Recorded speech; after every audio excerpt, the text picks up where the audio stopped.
Hello and welcome to a Farm to Bowl raw feeding informational. This should be especially beneficial to people new to raw feeding or thinking about switching their dog, cat, or ferret to raw feeding. My name is Dr. Erin O'Connor. I'm one of the partners here at Farm to Bowl. I am an animal chiropractor who's certified through the American Veterinary Chiropractic Association, and I'm also a naturopathic carnivore nutrition consultant certified through the American Council of Animal Naturopathy. If you'd like to know more about me, you could go to drerinoconnor.com. First, I'd like to let you know that we do have a special learning tab on our website. So if you go to farm-to-bowl.com and click on the Learning Area tab, you'll see several different links that you can click through to learn more about raw feeding. And you will even see this presentation there if you'd ever like to watch it again. First, the benefits of raw. Why should you feed raw? Well, feeding raw is the way that nature intended our dogs, cats, and ferrets to eat. The nutrients are more bioavailable for their bodies to recognize and utilize. It's going to improve with skin and coat. They're going to have little to no smell. Your pets, that is. Healthier muscles or physique. Healthier, smaller, and less stinky stool. Sound or energy. It's kind of like comparing the kids that eat healthy to the kids that eat junk food. They act a bit different, and you're just going to have a healthier dog, cat, or ferret in the long run. Now, when talking about raw feeding, there are two different models out there. There is prey model and there is BARF model. BARF stands for biologically appropriate raw food. So, prey model is approximately 80% meat, 10% bone, and 10% organ. BARF model is also meat, bone, and organ, but it has the addition of fruits and vegetables, about 5 to 10%. Our food at Farm to Bowl comes in prey model. However, if you are set on feeding BARF model, our food can easily be modified to this model by simply adding some fruit and vegetables. So these are approximate. Just like you and I are slightly different, so are our animals. And no animals in nature eat every nutrient they need in every meal they eat. They have balance over time, and you're going to hear that phrase again and again throughout this presentation. I personally choose to feed my dogs prey model. They've been on prey model for several years now, and my German Shepherd was raised on it from a puppy. And I also teach prey model raw. And I'm going to get into why I choose prey model as my personal choice. Dogs and cats are carnivores. I'm pretty sure everybody listening to this already knows that. But there's a difference between dogs and cats. Dogs are scavenging carnivores. So what does that mean? It means they are a carnivore in that they feed on flesh. They feed on meat. However, if a dog is in starvation mode, or if they are only offered things that aren't, or if they're ever offered things that aren't meat, I should say, they usually will eat non-meat foods to survive. Cats, on the other hand, are obligate carnivores. What does that mean? They're a carnivore, so they eat flesh, which is meat. However, if you offer a cat non-meat foods or a non-meat diet, they usually will turn it down and they will starve themselves. So there's a difference between dogs and cats. We have scavenging dogs or canines and obligate cats or felines. So dogs and cats and ferrets, there might be some ferret people listening to this, digest animal nutrients the best. And they typically shake out the stomach contents of prey. We have a quote here by David Meck, who was the senior scientist with the Biological Resources Division, the U.S. Geological Survey, and an adjunct professor in the Department of Fisheries, Wildlife, and Conservation Biology and Ecology and Evolution and Behavior at the University of Minnesota, and he studied wolves and their prey since 1958. And he says the vegetation in the intestinal tract is of no interest to wolves, but the stomach lining and the intestinal wall are consumed, and their contents further strewn about the kill site. So the digestive material in these intestinal tracts is shaken out. I also created this diagram along with Dr. Jeannie Thomason, who's an animal naturopath, to show the design of a carnivore. This is actually my border collie Lolo. And so we go through different areas along the GI tract. So it starts at the mouth. There's no amylase in the saliva. So amylase in the saliva, say if we eat a carrot, we have amylase in our saliva that's going to start digesting that carrot in our mouth. Dogs don't have that. So they have to wait till their carrot gets to their stomach, and once that happens, then the pancreas starts pumping out amylase in attempt to digest it. So usually the pancreas isn't meant to pump out a ton of amylase. They have found that wolves and coyotes will do some very, very light grazing on berries and grasses in the summertime, but it makes a minimal portion of their diet. So it's used for things like that, but it can't really produce enough amylase to totally digest the carrot. So they also have sharp teeth. Carnivores have elongated teeth designed for tearing and killing prey. Their molars are triangular with jagged edges that function like the serrated edges of blades that give a smooth cutting motion like the blades on a pair of shears. So it's just meant for ripping, tearing meat, crunching through bone. Their jaws also only move vertically. So herbivores, think of a cow. Think of a cow chewing grass. Their jaws just go side to side to chew up all that grass. Our dogs have one motion, straight up and down. They have no side to side movement, so they can't chew their food. And that's why a lot of times you hear a dog owner say, I give my dog all these special treats and they just swallow them whole, straight down. And it's because dogs aren't designed to chew their food. They're meant to rip and swallow. The stomach of dogs and cats has the ability to secrete high amounts of hydrochloric acid, and that facilitates protein breakdown, and it kills the bacteria found in decaying meats. And dogs and cats are able to keep their gastric pH around a 1 or a 2, which is highly acidic.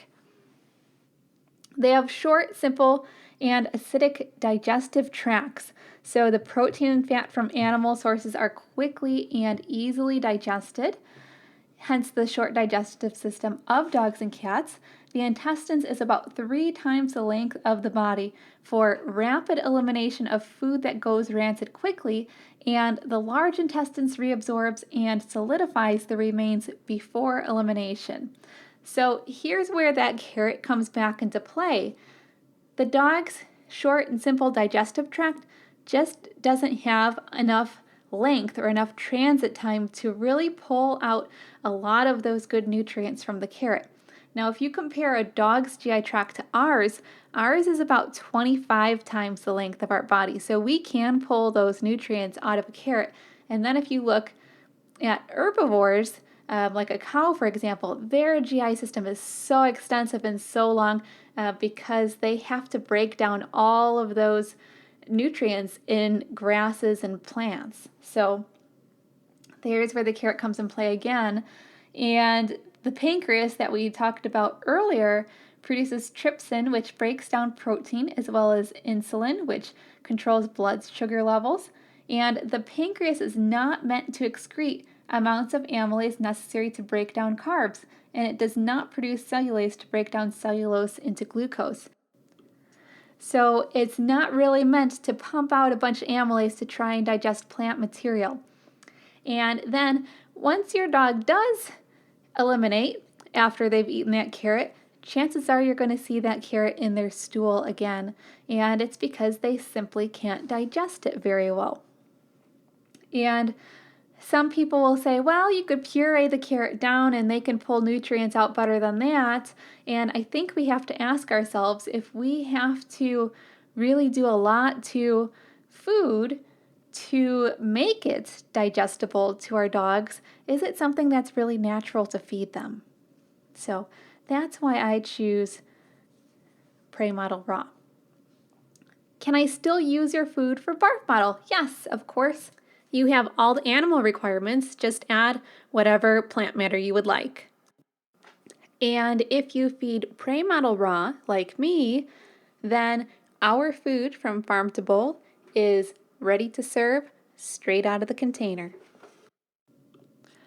You are your pet's best advocate, so whichever model you decide to feed, I applaud you for feeding raw. Both will create healthier animals way beyond those on processed food. My philosophy is Prey Model. I always respect your decision as a pet owner. And with either, variety is key. Balance over time. You don't want to feed chicken after chicken after chicken after chicken. If you do that every single day, your dog's entire life, there will be problems. So you need to balance over time with whichever model you choose. Complete and balanced. AFCO requires that every meal contain every nutrient your pet needs without recognizing balancing diets through variety over time. This requires additives and synthetics to be included in the food. This is not natural. Just like we don't eat this way, no animals in nature eat in this fashion either. We at Farm to Bowl believe the same principle applies to our dogs, cats, and ferrets, with a variety of proteins fed over time to achieve nutrient balance as nature intended. Nature doesn't come in exact percentages, and again, balance over time. So, how do you calculate how much your pet needs? A rule of thumb as a starting point is 2.5% of your dog or cat's ideal weight daily. If they're highly active, you might go up to 3%. If they are more sedentary, you could drop down to 2%. So if we take a 20-pound dog and we times that by 0.025, which is 2.5%, that equals half a pound daily. And we can convert that into ounces by timesing by 16. So that is 8 ounces daily. There's no perfect number for everyone. This is a good starting point, and then watch for any weight gain or weight loss, and you can adjust accordingly. Sometimes it might just be a couple ounces you need to take off or add on, but if you're not sure where to start with the 2.5%. There's 3 things to watch for when checking your dog for ideal weight. So the first thing that you're going to do is feel for the ribs. You want to feel the ribs as if there is a thin blanket over them. You should be able to feel them. There's just a very light layer over the top. You shouldn't feel a lot of squish over the top. Next, you want to observe an abdominal tuck. So on my Border Collie Lolo here, I have the arrow pointing to where the abdominal tuck happens. It happens just behind the rib cage and slopes up to just before the dog's thighs. So every dog should have an abdominal tuck.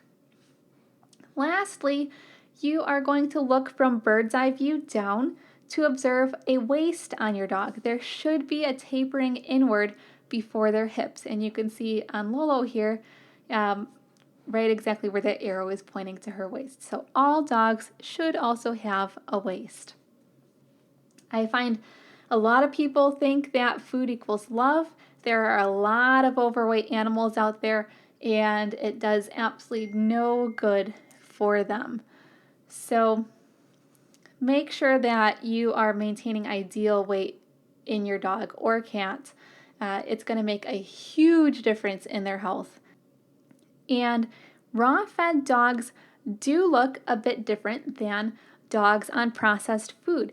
They look a bit leaner and they have a more healthy physique. So sometimes I find that people look at raw-fed dogs and they are so used to seeing overweight kibble-fed dogs that they think the healthy raw-fed dog is underweight, when in fact they are not.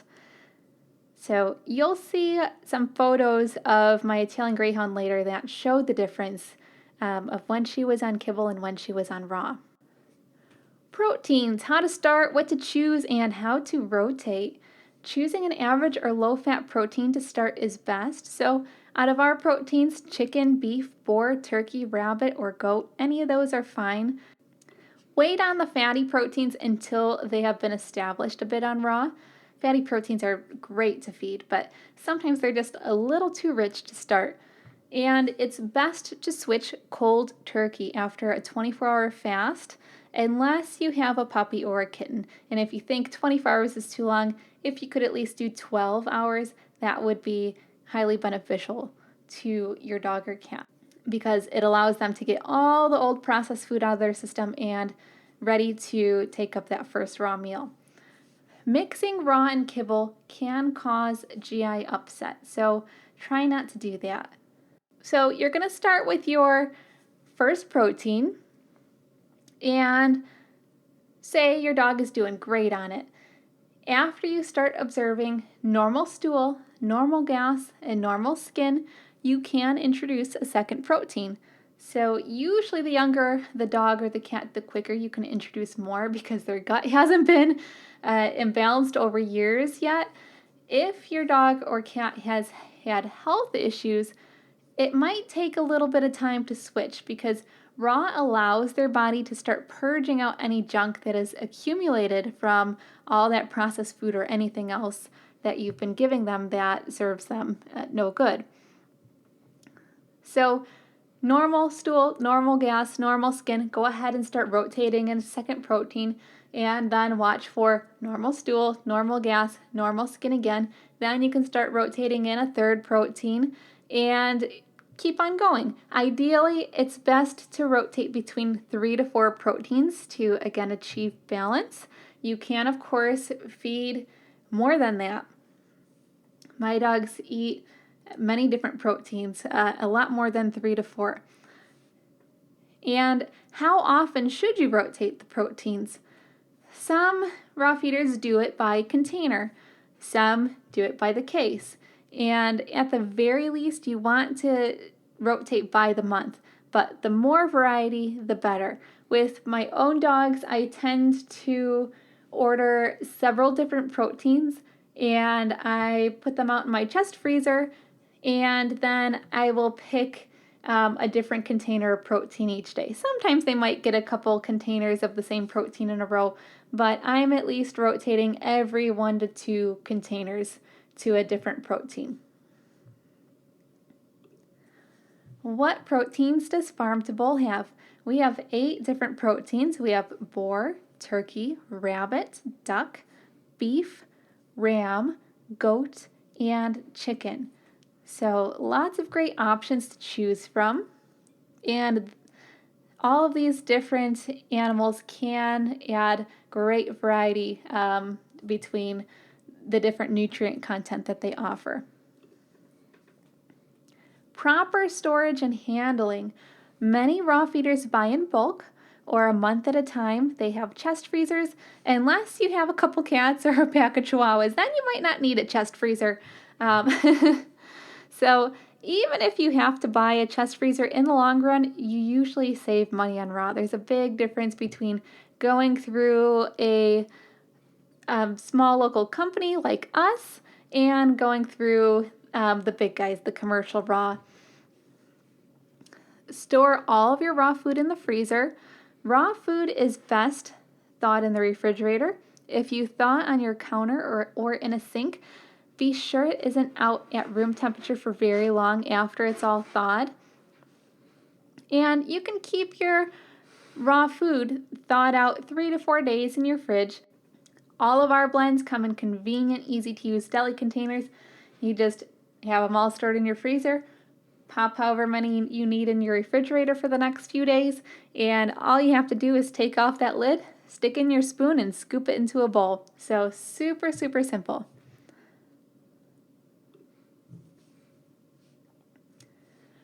What to expect in the beginning of transitioning. If your pet has been on processed food for some time, has different health issues, or other things going on, you may see some interesting things at the start. The body now has nutrients it needs to heal and thrive, as well as the ability to use those live nutrients to purge out any toxins that have accumulated. The main routes to purge any junk in their body out are the GI tract and the skin. So you could see some interesting stools. Your dog might have some weird gas. And you may notice that your pet's skin is flaking or itching. This is a good thing. It's a positive sign that healing is occurring. However, instead of the body manifesting disease, this is an elimination process in which a cleansing and detoxing process is underway.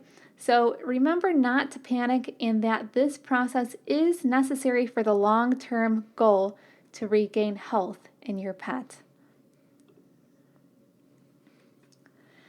If your pet is experiencing a lot of this, there are some ways that you can ease it.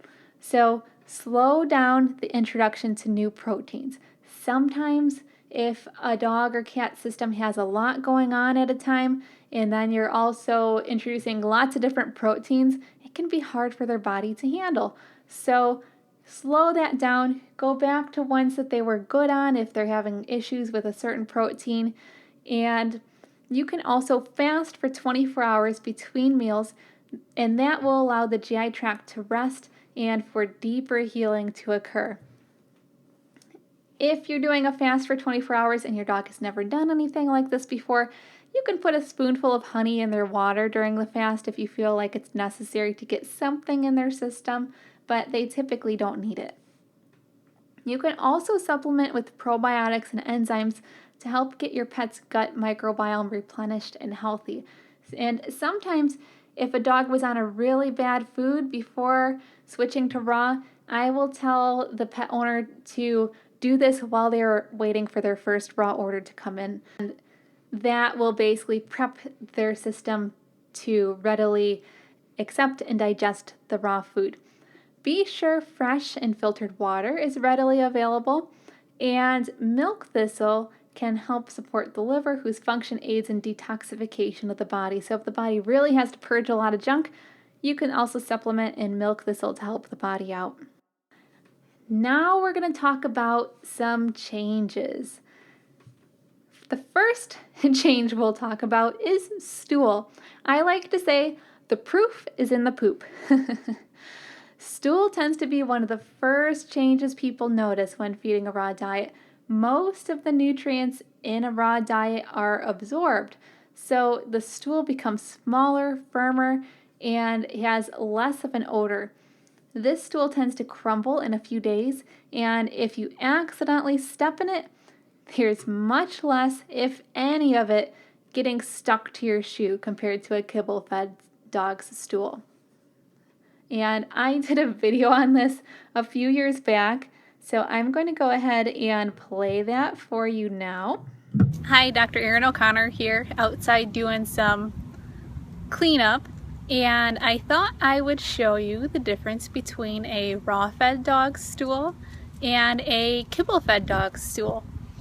And most people don't know one of the awesome pluses of having a raw-fed dog is you don't have to deal with that really voluminous, stinky, mushy stool like you do with a dog on a processed diet. And if you have ever gone for a hike in the woods, you probably have never noticed stool from a coyote, a raccoon, or anything that's out living there, because they're absorbing what they're eating, because they're eating what they are designed to eat, and their stool is going back into the earth. That is the same with a raw fed dog. So I will show you what that looks like here. So as you can see here, here's some stool that's a couple days old from my own raw fed dogs, and you can see it just crumbles into the ground.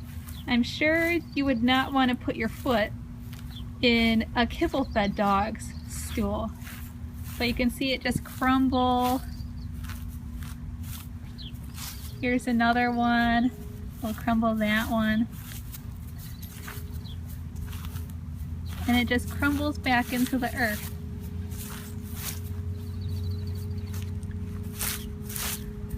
I'm sure most people watching this wouldn't dare put their foot in a kibble or canned food dog's stool, because you would have quite a mess on the bottom of your shoe. And as you can see here, Lolo apparently is interested too in what I'm doing. Nothing on the bottom of my shoes. That would not look nice like that if I put my foot in kibble or canned food-fed dog's stool. Right, Lolo? Do you think so? Do you like your raw diet? Is it yummy? Yeah? Is it good for you? Very good girl. Yes?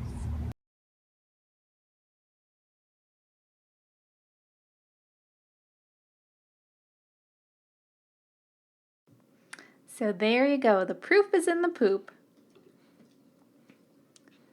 The next change I would like to discuss is skin and coat. Raw-fed dogs and cats tend to have a much sleeker, shinier, and healthy-looking coat. The skin also typically clears nicely. If they previously had any issues, say with dry skin, flaking, itching, hot spots, that tends to clear up over time. Here's my German Shepherd and my Border Collie. Both are raw-fed dogs, and you could see their coats have a nice shine to them. The next thing I'd like to discuss are healthier bodies. So they have a healthier physique, leaner muscles. There's no filler in raw food, which means there's no filler in the body. You can see my Italian Greyhound Bella here. She basically was my learning dog. And so she was on kibble her first 4 years of life. She's going to be 13 here in a couple of months. And Bella actually weighs 12 pounds in both the left-sided photos and the right-sided photos.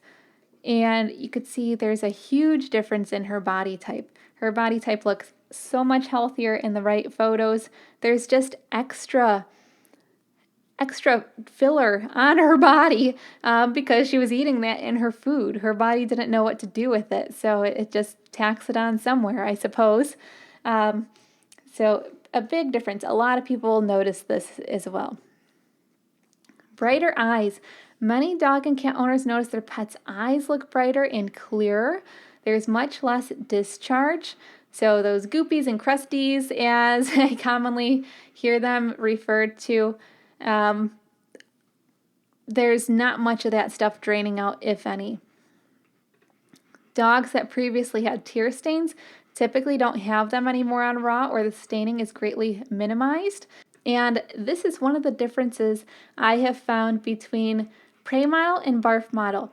Sometimes people come to me with questions because their dog is still having issues on barf model, so I will tell them to just give up the plant foods for a month and see what happens. And tear stains, that tends to be a big one. If they can't get rid of tear stains on barf model, usually they can on prey model. I had a Lhasa that I was seeing, and he had been on raw food for a while. It was a commercial raw food that had fruits and vegetables in it. And I said to the owner, can you just try giving up the plant foods for a month and see what happens with the tear stains? Because she was asking me, how come he still has tear stains on raw food? And so I said, let's try this and see what happens. Well, it looked, if you look at a female's hair that had their long hair dyed a certain color, and then as their natural hair color grows in and the colored hair grows out, you see it getting closer and closer to the tips of their hair. That's what this dog looked like after switching from barf to prey model. So that's another reason why I am more for prey model, because they can digest everything that's in the food very, very well. Cleaner teeth. Raw blends, so the grinds that we have, contain enzymes that help clean the teeth. Kibble has carbs and sugars that actually stick to the teeth. It's a myth if you've ever heard somebody say, oh, dogs need hard food or they need kibble because it's going to clean their teeth. Cleaning a dog's teeth with kibble is about the same as trying to clean our teeth with breakfast cereal. It's just not going to work. And all that stuff in the cereal or the kibble is just going to stick to the teeth, and that actually causes more tartar. Raw meaty bones are practically nature's toothbrush. The gnawing and crushing your dog does causes an abrasive cleaning action on the teeth and gums, naturally cleaning them. So we offer whole chicken and whole rabbit. So if you want your dog to have some raw meaty bones to gnaw through, definitely check those out. Low to no odor. Dogs who are on raw diets tend to be odorless or close to it. Think about it. Would odor be something advantageous to an animal who is classified as a predator? It would not. Their prey would know exactly when they were stalking them just by their smell. Many dogs who eat kibble have an odor because they're consuming ingredients that feed bacteria and yeast, which have an odor. So then typically the dog has a musky corn chip kind of smell, gym sock kind of smell, or popcorn odor to them. So we don't want that. They wouldn't be able to catch anything easily in the wild. Water intake. Raw food contains high moisture content. It's typically about 60 to 80% water. And this is the natural amount of moisture that should be in a dog or cat's diet. Kibble has zero moisture. It's far from the natural diet of our pet carnivores. Nothing in nature comes in pellet form. It's common to see less consumption from the water bowl on raw food because of the high amount of moisture it contains. And your dog is now getting that water through their food rather than having to drink it up in a bowl. So a lot of dogs and cats that are on kibble are chronically dehydrated, which really takes a toll on the body, especially the kidneys. And sometimes in the beginning, our dogs and cats have to figure out how to balance this out now that they're getting moisture in their diet. So they might need to find a little bit of balance. They might drink a little too much, drink a little too less out of their water bowl, but they typically find that balance just fine as their body is transitioning. And another benefit, you're going to have a happy, healthy dog, cat, or ferret. With being able to observe all of these positive changes that we just talked about on the outside, imagine how happy your pet's inside is too. If you are not noticing these changes and you're still just in the first few months of feeding raw, give it time. Let's talk about the products that Farm to Bowl offers. We offer blends. So our blends are in prey model ratios. So they have about 80% meat, 10% bone, 10% organ. And we offer these blends in 8 different proteins: beef, goat, chicken, duck, boar, rabbit, ram, and turkey. We now use chubs as our containers rather than the deli containers that you see here. It's a little more convenient. It saves freezer space, uses less plastic, so it's better for the planet, and it ensures that the product does not get broken in transit. We were having some deli containers crack and break in transit, so they now come in chubs. So these chubs either come in a 10-pound case or a 30-pound case. So for a 10-pound case, you'll get 5 chubs, and a 30-pound case, you'll get 15 chubs. And you can order by the protein, or we have 2 different variety packs that you can choose from. If you choose to get your order by local pickup, you can choose either of the cases for that. If you would like your order shipped to you by FedEx delivery, you must choose a 30-pound case for that. We also offer whole prey rabbits and chicken for those of you who like to feed whole prey with fur and feathers. And we also recently introduced raw meaty lamb bones, turkey necks, and chicken feet. If you view our website, you will see our shop. And in the shop, you can see all the different proteins we offer and the prices for all of them as well. And again, it says 10-pound case of deli containers. I've had some people reach out to me saying, I don't know if I want to have to thaw 10 pounds at once. You don't. Again, there are 5 2-pound deli containers within each of these cases. So you have 2 pounds at a time. You don't have a giant thing of 10 pounds. That would be really no fun to have to deal with. So yeah, I wouldn't do anything like that to you. Our food is delivered straight to you. You can check our delivery schedule on the website. We have locations with their dates and times. Pick the one that will work for you. Meet our delivery driver and truck at the designated pickup date and time.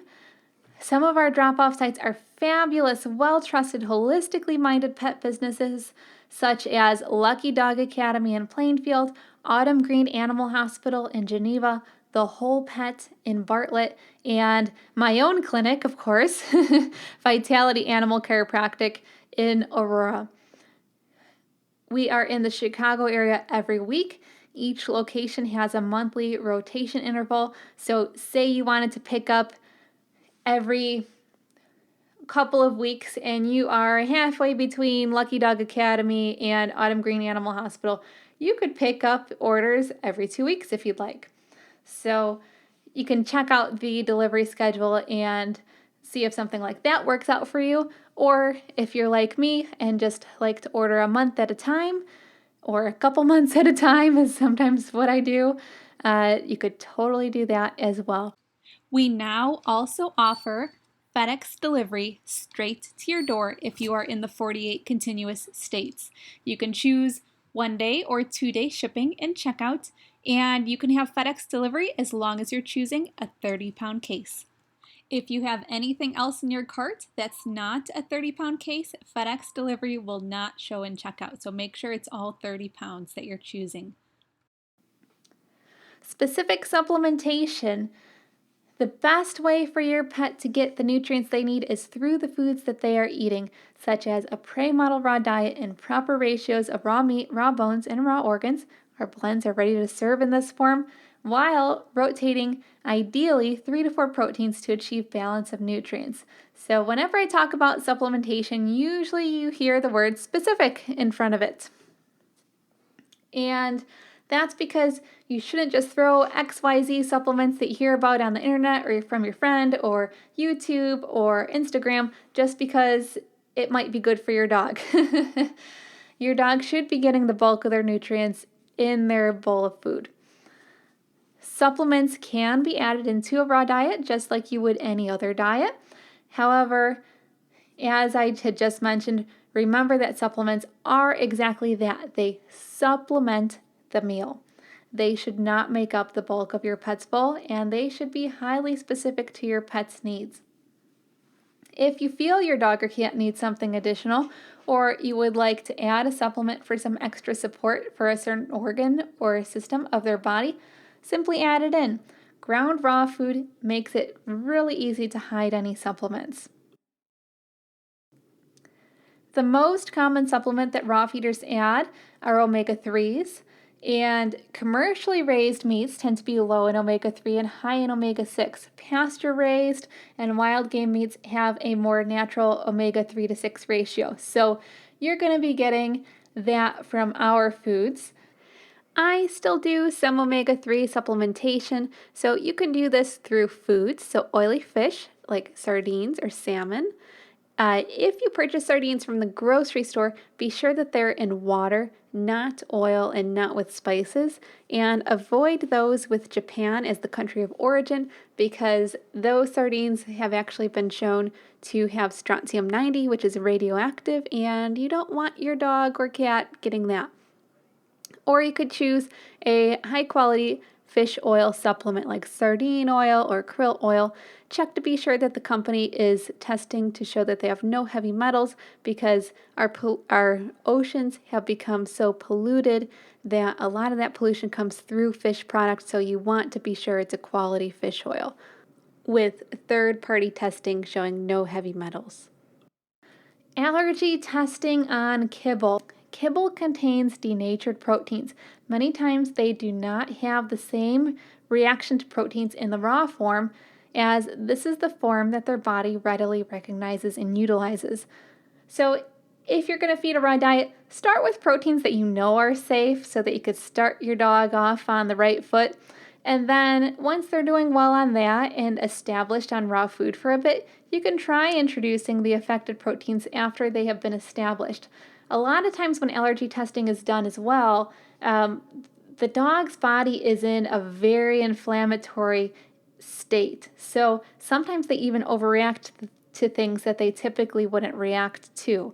So again, you want to still start with proteins that you know are safe so that you will have a successful transition onto raw, and then you can always decide whether you'd like to introduce the affected allergy tested proteins later.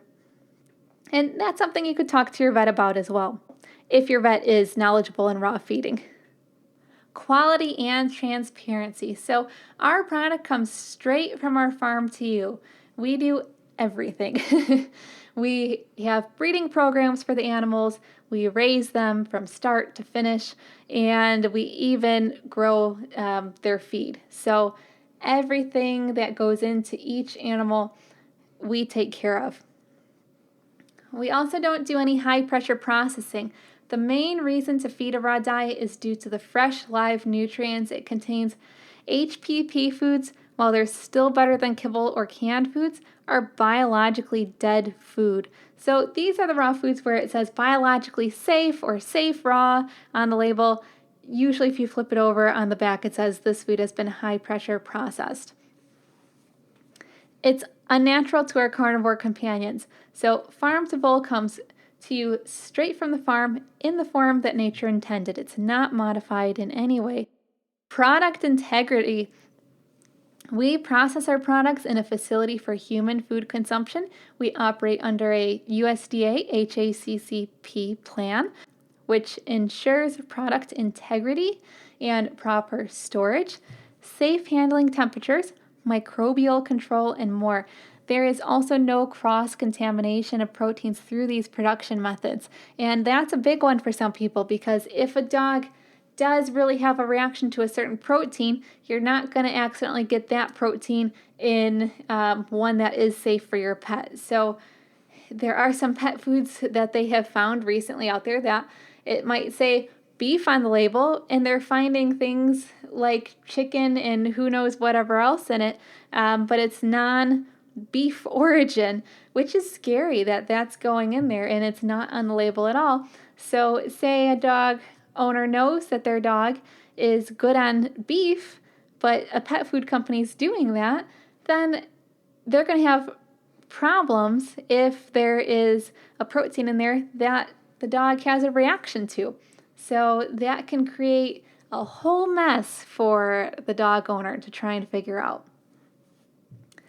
You also have laboratory analysis and ingredients on each product page on the website, as well as any orders you place.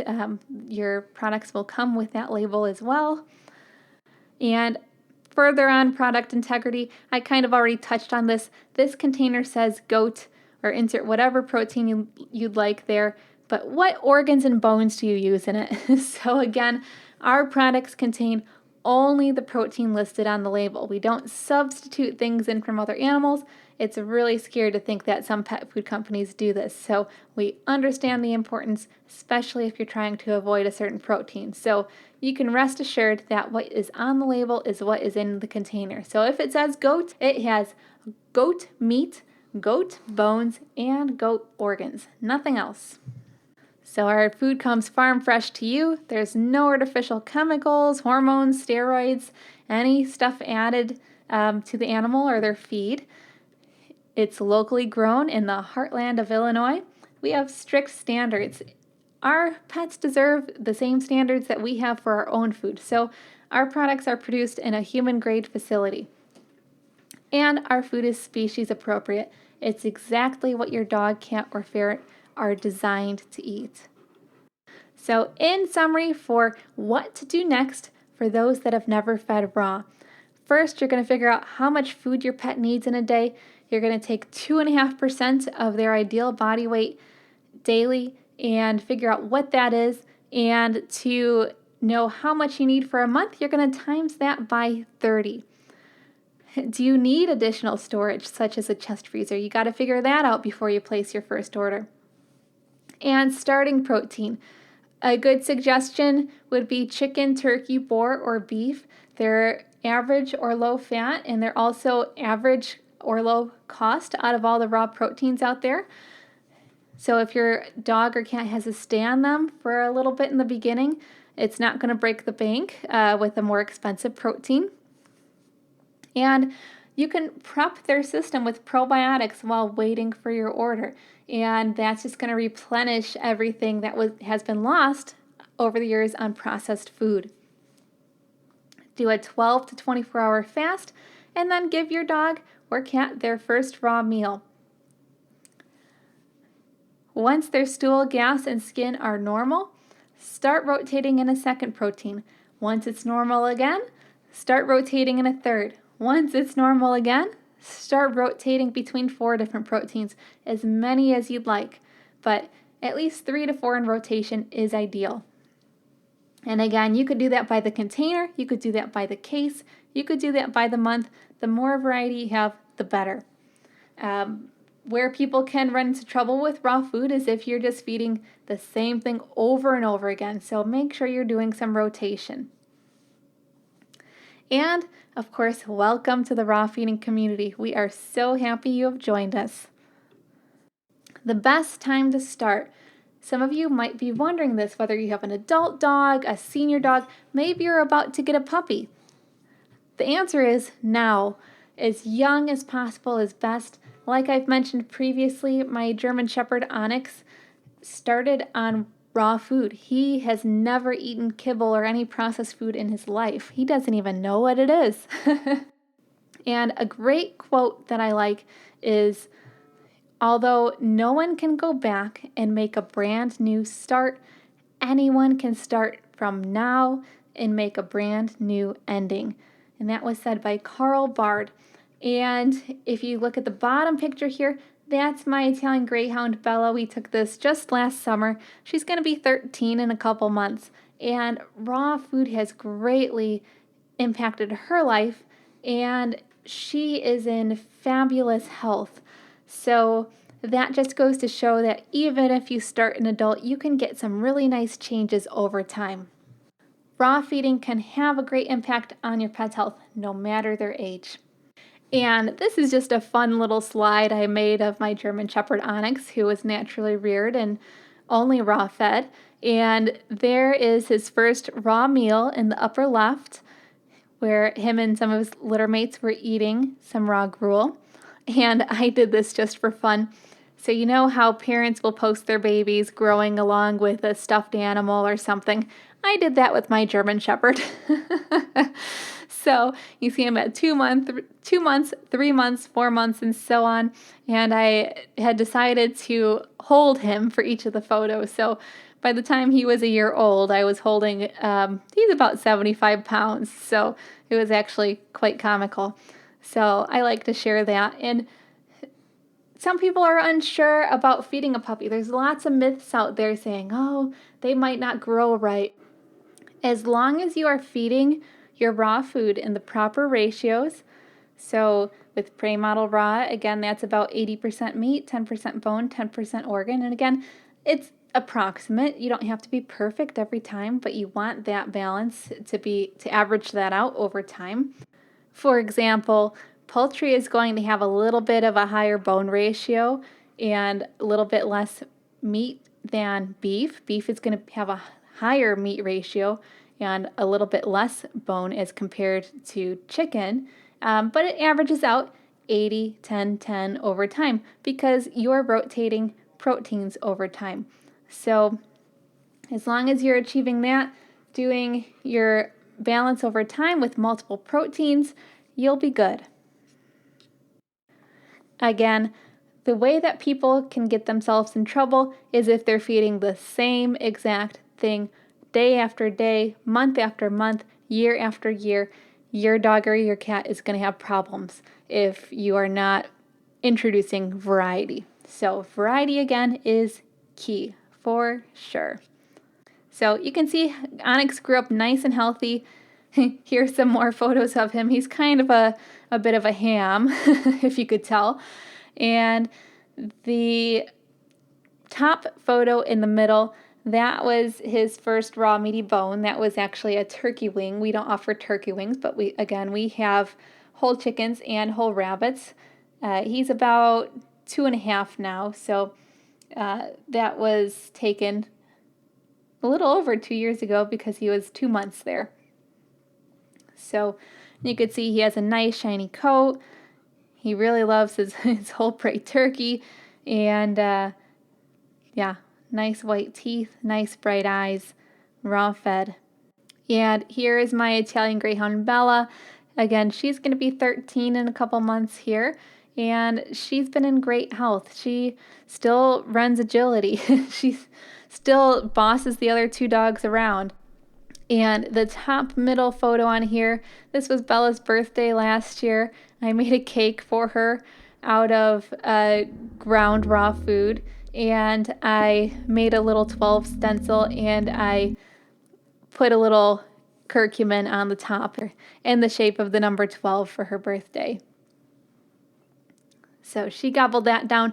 I refuse to buy any bakery type treats or dog cakes or anything like that. It's not species appropriate. It doesn't do them any good. And that video at the bottom was taken just this past year. You could see she still has really good joints, nice takeoff, nice landing, nice and high over the jump. She typically jumps much higher than the actual bar where it's set on the jump, so we laugh at that. But yeah, she's in great health. And what a great pet owner you are if you sat and listened to this entire presentation because you want better health and a better life for your dog, cat, or ferret. Lolo here is giving you some high fives. So thanks again for listening to this presentation. I hope it was highly beneficial for you. And if you have any further questions about raw feeding, feel free to reach out and contact us, or if you have questions about ordering. And again, there is a more extensive learning area that you could go into on the website as well that explains through a lot of information. You'll see this presentation there if you ever want to rewatch it, and you'll also see if you want to check out the delivery schedule to the Chicagoland area and the different blends and whole prey that we offer. And our products are produced through ethical and sustainable practices. We raise the animals from our own breeding programs as well as the grasses and feed that they eat. Nothing is outsourced. We know exactly what goes into each container, and your beloved dog, cat, or ferret's food comes from our farm straight to you. 100% human grade, high quality meat. We operate in a human processing facility under a USDA HACCP plan, which ensures product integrity as well as proper storage, temperatures, handling, microbial control, and avoids cross-contamination of products. We believe that we will deliver a product that you can be proud of, fresh, locally grown, no chemicals, synthetics, fillers, etc., strict human-grade standards in processing, and transparency in anything you need to know about our food or what we do. Our pets deserve that. So we thank you for trusting us or considering to trust us with one of the most important decisions of your pet's health, the food that comes in their bowl. Thank you so much for listening and have a wonderful day.